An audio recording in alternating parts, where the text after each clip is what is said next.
The Halloween franchise is a series of films filled with questionable narrative decisions, but today we're going to talk about what I think is the biggest misstep in franchise history. This ill-conceived plot element not only neutered the terrifying power of Michael Myers, but painted the series into a narrative cul-de-sac it still hasn't managed to escape. So grab your scalpels, because we're dissecting Rick Rosenthal's Halloween 2 on today's episode of Deep Cuts. The original Halloween is a perfect example of less being more in horror cinema.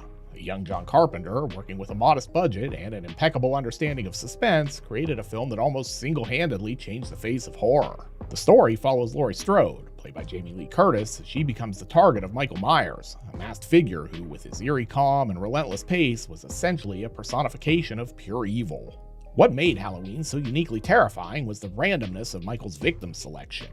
He wasn't a killer out for revenge or acting on some hidden motive. He simply chose Laurie by chance. This chaotic unpredictability tapped into a deep primal fear that evil could strike anywhere at any time for no reason at all.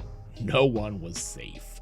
Carpenter masterfully underscored this idea that Michael, or the Shape, was as unstoppable as fate in a quiet moment in the classroom early in the film. As Laurie glances out the window, spotting Michael for the first time across the street, she's distracted by her teacher discussing fate. In Samuel's writing, fate is immovable, like a mountain.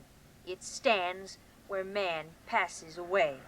Fate never changes. The speech is an ominous touch, suggesting that fate is something unavoidable, inescapable, and that we live at its capricious whims. The beauty of the scene is that it's never explicit. It's just a hint, a whisper to the audience that this evil lurking in Haddonfield is an unstoppable force, just like fate or destiny. Laurie didn't do anything to deserve the night of terror she's about to endure. She isn't cursed, nor does she have any ties to the escaped maniac Michael Myers at this point. She's just a young woman living her life until fate, manifested in the form of the Shape, comes for her and her friends. In many ways, the ending of the original Halloween really is perfect. Laurie, having survived her night of the long knife, eventually turns to Donald Pleasance's Dr. Sam Loomis. Loomis, who was Michael's psychiatrist and a man of science and reason, has just shot Myers multiple times, watched him fall off a balcony, and somehow escape into the night.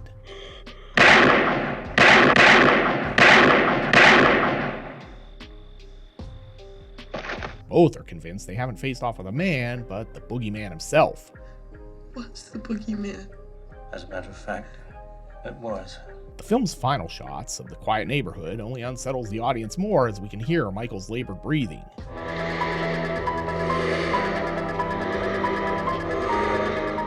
Evil has not been vanquished, it's not even been slowed down.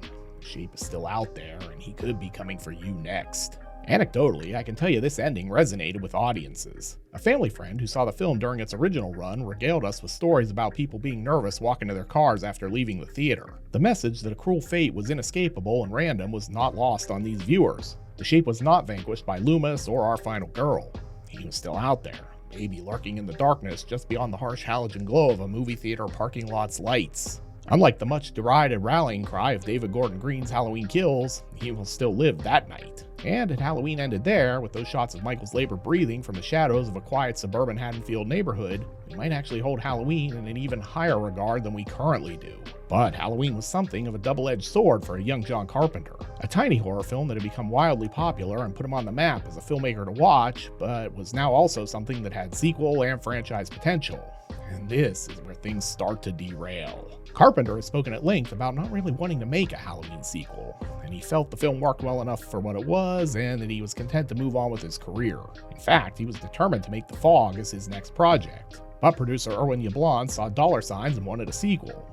As the story goes, Yablans was open to letting Carpenter make The Fog if he would then do the Halloween sequel afterwards. But then things got litigious. According to Yablans, Carpenter broke their deal when he decided to make The Fog with Bob Raimi at Avco Embassy. Yablans did not take this sitting down. He filed a lawsuit against Carpenter and Raimi. The eventual settlement here was that Carpenter would get to make The Fog with Raimi, but then he'd make Halloween 2 with Yablans. Carpenter was so eager to make The Fog that he was willing to work on Halloween 2 despite his feeling there was really nowhere to go with it. So after making The Fog, which Carpenter stated was much harder to make than Halloween, he went to work on Halloween 2. But he would not direct this time around. He would instead write the script and hand the directorial duties off to Rick Rosenthal. Carpenter admits the script was a struggle even though he co-wrote it with frequent collaborator Deborah Hill. Under pressure to expand on the story of The Shape, Carpenter made what might have been the biggest mistake in a franchise filled with bad ideas. He added a twist that changed everything. Michael and Laurie were siblings. This revelation, intended to heighten the drama, ended up robbing the franchise of its most powerful element, the senseless nature of Michael's murderous rage. Carpenter has admitted in later years that the twist was born out of desperation during late-night writing sessions, even joking that it came to him fueled by beer and fatigue. He's expressed regret over it, knowing that it boxed Michael into a narrow motivation and compromised the randomness that made him so terrifying in the first film. In Carpenter's own words, it was a forced plot point meant to connect dots that didn't need connecting. So, how did this twist play out on screen? In Halloween 2, viewers find out through a chillingly delivered line by nurse Marion Chambers, who was the wife of director Rick Rosenthal.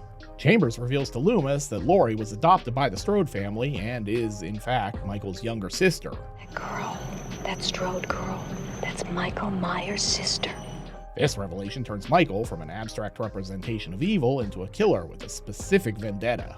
The idea that he was driven by a desire to eliminate his bloodline anchored him to a motive, which, while it did create dramatic stakes, shifted the entire focus of the story. The subtlety of fate mentioned in the classroom speech was now reframed. It wasn't fate that brought Michael to Laurie, but an inherited blood connection, a family bond twisted into a curse. Even worse, it robbed him of his broader ability to inspire fear. If you weren't a blood relation to Michael, or standing between him and his target, you were pretty much safe.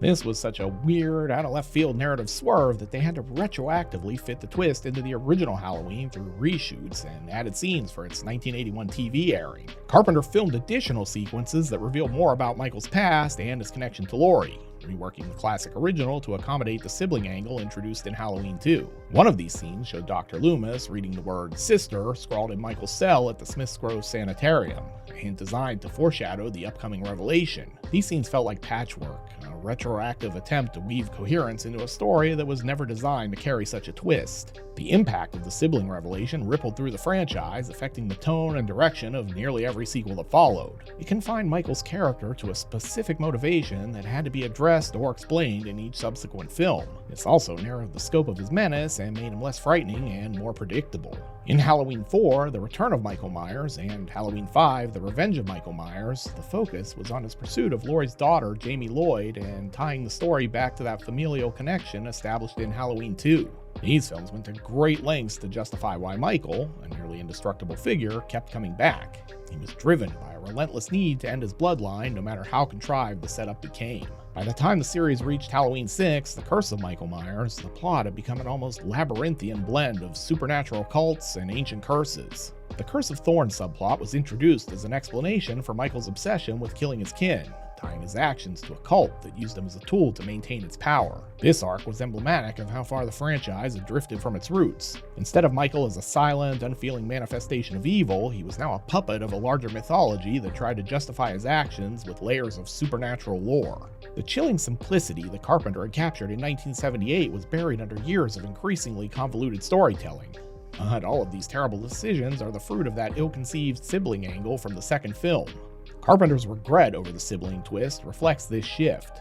His vision of Michael as the Shape, a representation of unknowable random evil, was lost in favor of creating an over-explained backstory. What should have remained ambiguous became a soap opera revelation, pulling the series away from the pure primal horror it had been built upon. The original film's themes were rooted in that fate speech in Laurie's classroom. Michael wasn't an avenging brother, he was fate personified, a silent stalker. The familial connection subverted this idea entirely. Once Laurie became his sister, she wasn't just any babysitter or any potential victim. She was chosen by blood, marked in a way that made her survival seem less earned and more inevitable. The randomness was gone, and with it, a significant portion of what made Halloween resonate so deeply. The original wasn't about why Michael was evil, it was about the sheer fact that he was evil and that evil could come for anyone no matter how good or innocent you were. Subsequent sequels found themselves tangled up in this lore. Halloween H2O in 1998 brought back Laurie Strode, ignoring the events of Halloweens 4 through 6, but still had to acknowledge the sibling connection. Laurie, now a damaged and traumatized adult, struggled with her past and prepared for Michael's inevitable return. While H2O succeeded in revitalizing the franchise in some ways, it was still anchored by the narrative that Laurie and Michael were connected by blood. As such, the focus was on familial trauma rather than the horrors of random evil and fate. Fast forward to 2018 when David Gordon Green's Halloween rebooted the series and made the bold decision to retcon everything after the original film. In this new timeline, Laurie and Michael are not siblings. That twist was dismissed with a passing line. Wasn't it her brother who murdered all those babysitters? No, it was not her brother. That's something that people made up. This move was deliberate, an attempt to recapture what made the first Halloween so powerful. Michael is an inexplicable force of nature.